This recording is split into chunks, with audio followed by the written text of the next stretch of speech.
Thousands took shelter from the Tropical Storm Harvey at the George R. Brown Convention Center. Among the hundreds of missing persons displaced by Harvey's wrath was Greg Connelly, a bipolar schizophrenic who left his parents' house in Pearland last week just as Hurricane Harvey struck the region. For more than 3 days, Connelly's family had no idea where he could be and could not begin a meaningful search with the heavy rain and flooding. Finally, on Tuesday, a family friend spotted him in the background of a television news segment about evacuees at George R. Brown Convention Center. A photo of Connelly was quickly distributed among the volunteers at the Missing Persons Center. Somber face, long nose, receding hairline. To some, he looked like Vladimir Putin. Houston police and volunteers with Texas Center for the Missing are fielding hundreds of reports of people split from their families since Harvey's arrival. Their efforts are centralized within the massive convention center that has emerged as a grand central station for thousands of displaced people across the metro area. Often, the search for missing persons during major weather events begins at the makeshift shelters that take in evacuees, said volunteer Sari Obermeyer, who did the same sort of work in Houston when evacuees from Hurricane Katrina began to arrive in 2005. Every clue, especially a picture, can help, she said. In Connelly's case, Obermeyer had distinct features to look for, and she had a clear search area. She and her colleagues scoured the faces and combed the convention center halls, searching for anyone who resembled the Russian prime minister. I had it in the back of my head that he was in here somewhere, she said. Identifying someone at a shelter of this size is no easy feat. Many have endured trauma with antsy children to care for, pets to walk and bills to pay. Officials at George R. Brown have tried to register evacuees upon arrival, but they haven't gotten them all. The biggest issue is we have no central communications or database of all the folks who have been evacuated into all these shelters, said Beth Alberts, CEO of Texas Center for Missing Persons. Everybody is overwhelmed. In photos, Hurricane Harvey search continues for missing. Alberts has been stationed at the convention center's Missing Persons Hub all week. As of Saturday evening, Texas Center for the Missing had helped reunite 112 people with their loved ones and learned that one missing person was confirmed dead.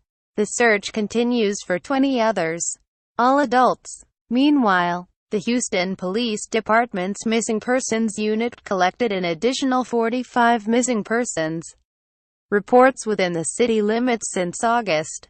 25 including 2 children. 29 of those cases had been resolved by Saturday. Harris County Sheriff's Office received 7 cases of missing people that were related to the storm. At George R. Brown, Houston Police Detective Darren Buse oversees the police operation at the Missing Persons Center.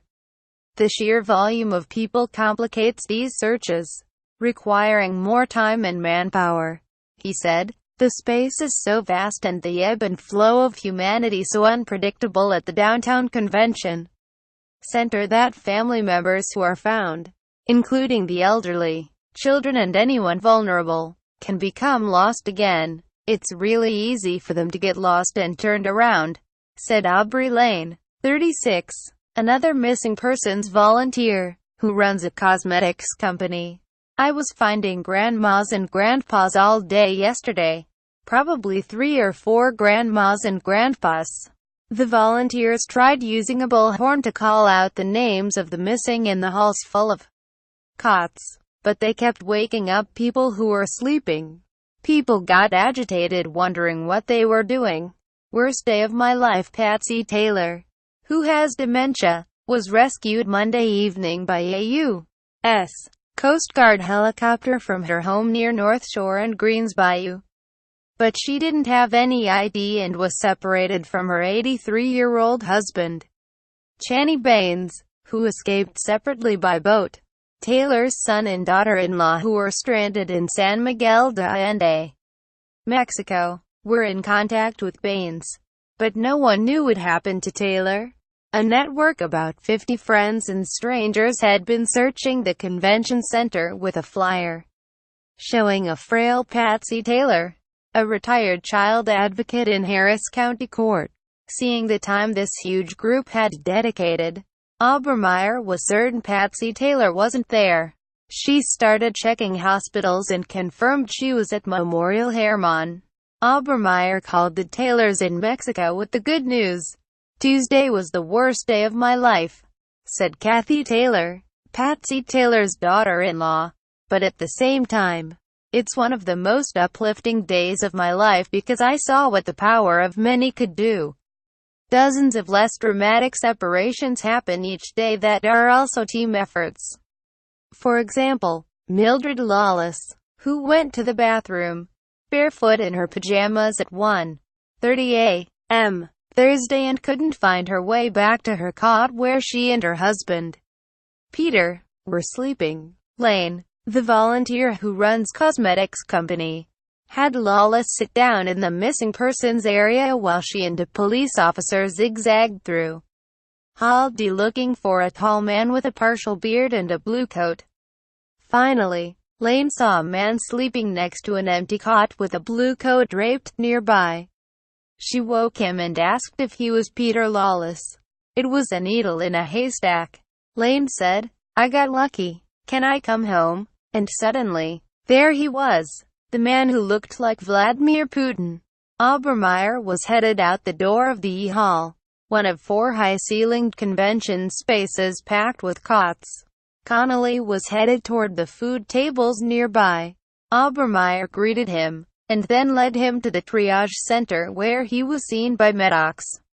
She went back to check on him a few times in that area, knowing that his sister's home in the Woodlands had been cut off by flooding and she couldn't make it to him right away. But Connelly became scared and wandered off hours later, setting off another search. 2 days later, he was spotted shortly after the arrival of his sister, Cara Flores. She hugged him and thanked the officers and volunteers. Wiping tears from her eyes, she phoned her mother. "I have Gregory," she said. "Mom, I've got Greg. He's gonna talk to you. Hold on." She handed the phone to her brother, who was overcome with emotion. "Hey, Mom," he said, "can I come home?" Quote,